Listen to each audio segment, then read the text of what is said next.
Well, let's get more on our top story now, and the preparations underway for a planned summit between North Korea and the US. Peter Mathews is a professor of political science at Cyprus College.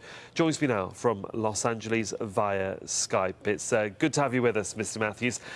Encouraging sounds being made, obviously, at this potential summit, not just in the United States, but also in Singapore. How do you assess the situation at the moment? Quite interesting, because this is the first time such a high-ranking official since the year 2000 actually came to the United States to meet with the top Secretary of State, for example, Mike Pompeo. It's a quite remarkable achievement, but they have a lot of things to discuss. They have to discuss whether or not the denuclearization can actually be a reality, because the two different versions of denuclearization, the North Korean version and the United States version, and they have to resolve the differences there, because North Korea wants to take it step by step to denuclearize in a phased-in situation where it's reciprocating from the United States.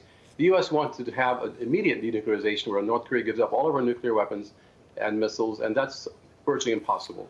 And that goes back to what happened historically with the end of the Korean War not quite having finished yet. And the concern North Korea has about getting invaded again, and one reason they built nuclear weapons. So we have to go into that in a little more detail. Sure.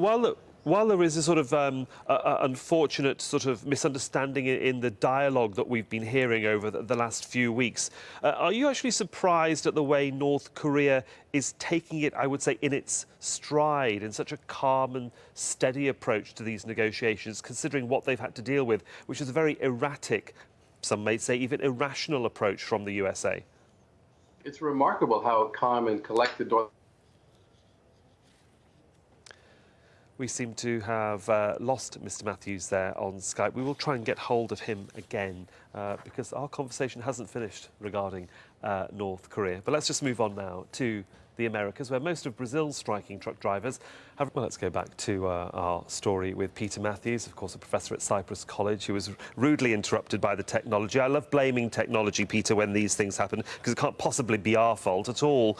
Getting back to the subject of North Korea and the US, the difficulty seems to be not in sort of what they want, but how they hope to achieve getting the things that they want. And it's all about the sort of definition of denuclearization, and each side seems to have a very different version of what that means. Yes, the U.S. side on President Trump's demand was to immediately denuclearize, where North Korea would give up all of its nuclear weapons and missiles right away.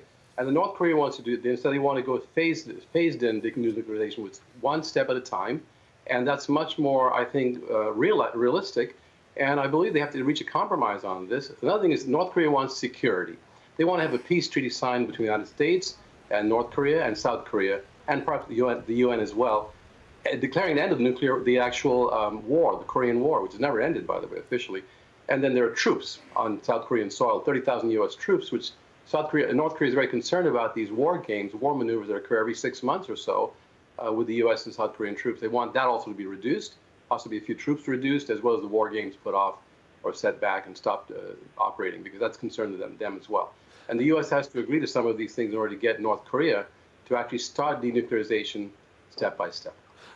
Just a short time ago, I was speaking to our senior diplomatic editor, James Bays, in New York, and he talked about the fact that it's very difficult for the international community to perhaps even contemplate more sanctions on North Korea when they have been so accommodating up to this point.